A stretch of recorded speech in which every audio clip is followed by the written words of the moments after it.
Nestled deep in the Colorado Rockies, surrounded by jagged peaks and dense pine forests, there was once a tiny, isolated village called Coldwater Ridge. Hardly anyone outside the nearby towns had even heard of it. It didn't appear on most maps, and the only road leading there wound like a serpent through the mountains, so narrow that two cars couldn't pass without one backing up. The village had just over 200 residents, 214 to be exact. They lived quiet, simple lives, relying on the natural hot springs that bubbled from the ground and the old silver mine that had shut down decades earlier. On the morning of January 18, 1999, a snowstorm raged through the mountains. Thick fog clung to the treetops as the local mailman, Tom Rourke, drove his rusty Jeep up the twisting road to deliver packages.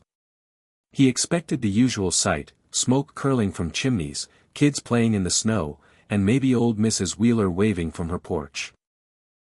But when he reached the outskirts of Coldwater Ridge, he froze. The village was silent. Snow covered everything in a pristine white blanket, but there were no footprints. No tire tracks. No sound of laughter, no barking dogs, nothing. Tom parked his Jeep and walked toward the nearest house, calling out. The front door hung open.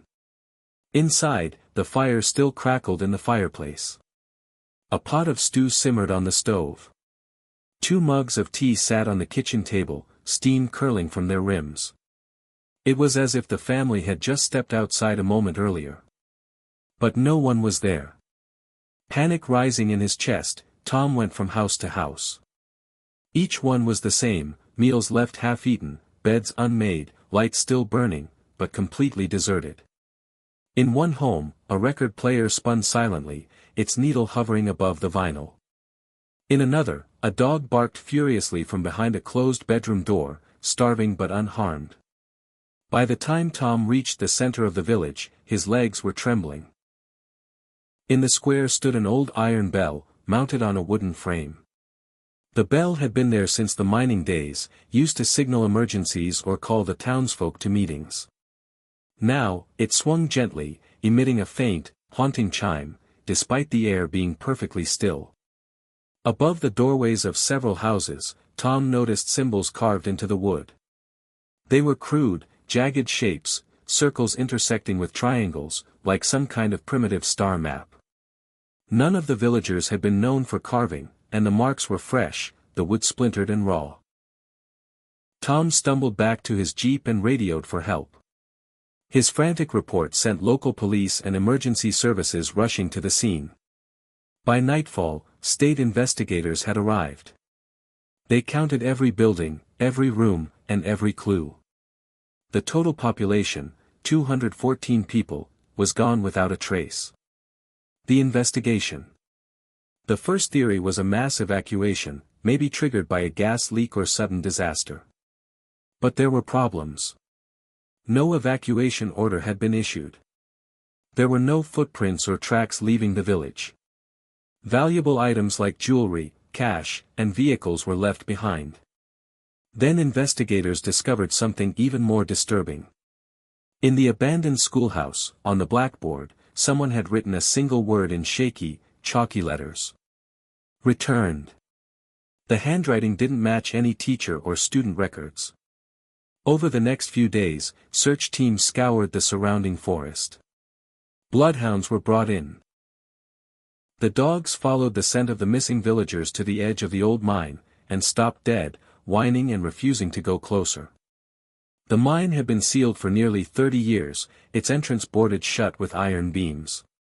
When crews pried it open, they found nothing but a yawning black tunnel that descended deep into the earth. No footprints. No debris. Just a chilling, damp draft that smelled faintly of sulfur. The symbols. A historian named Dr. Alice Granger was called in to analyze the strange carvings above the doors. Her conclusion was unsettling. The symbols bore resemblance to markings used by a forgotten religious sect from the late 1800s, rumored to have lived in these mountains. The sect believed in a being they called the Watcher Beneath, a godlike entity that slept deep underground and required offerings to remain dormant. Dr. Granger warned the investigators that the carvings were protective wards, not decorations. "These aren't random," she said, tracing a triangle with her gloved finger. "They're warnings, or prayers. Someone was trying to keep something out, or keep something in." Her words sent shivers through the room. The disappearances spread. On January 22, 4 days after the initial discovery, tragedy struck again. A group of journalists and curious hikers ventured into Coldwater Ridge, defying the police barriers. That night, 2 of them went missing. Their friends swore they had only been gone a few minutes, wandering near the mine entrance. When they returned, their footprints simply ended in the snow, as if they had been plucked from the earth. The next morning, a search party found one of the hikers' cameras lying in the snow. The final photo was blurred, but in the background, near the mine, a tall, thin silhouette loomed. It was humanoid, but grotesquely elongated, its head bent at an unnatural angle. Authorities tried to suppress the image, but rumors spread quickly. Theories ranged from government experiments to alien abductions. Locals, however, had their own belief: the watcher beneath had awakened. The bell rings. That same night, the iron bell in the village square began ringing on its own. Residents of nearby towns reported hearing its echo rolling through the mountains, even from miles away. One witness described it as a sound that crawled under your skin, like the mountains themselves were screaming. Every time the bell rang, a strong tremor shook the ground, and strange lights were seen flickering deep within the forest. Dr. Granger begged the authorities to seal the mine permanently and abandon the area. But by then, it was too late. The final expedition. On January 25, a heavily armed task force entered Coldwater Ridge. Their mission: explore the mine and uncover the truth. Sheriff Mark Halloway led the team, wearing a body camera that streamed footage back to headquarters. For the first hour, the descent was uneventful.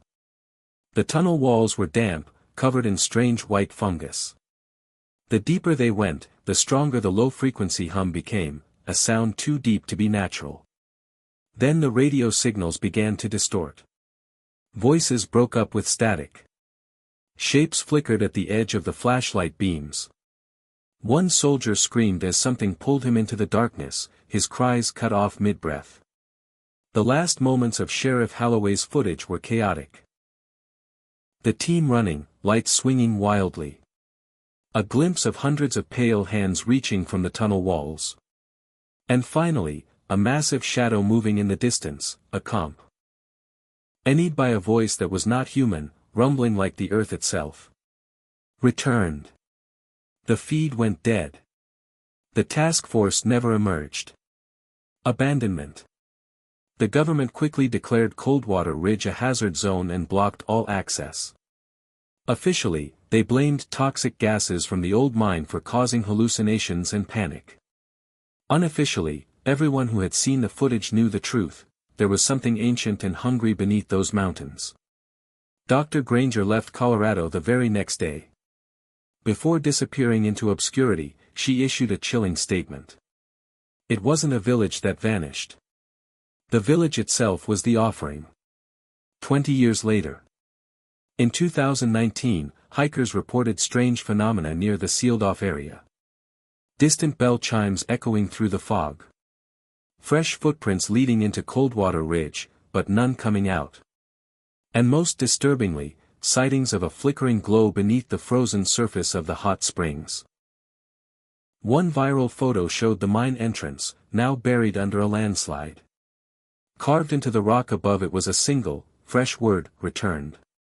To this day, no trace of the 214 villagers has ever been found.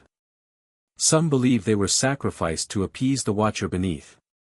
Others think they were taken into another realm entirely, never to return. But one thing is certain. When the mountain winds fall silent and the bell begins to ring, you should run. Because in the heart of the Rockies, there is a place that should not exist. A place that appears when it is hungry. And if you ever stumble upon Coldwater Ridge, remember.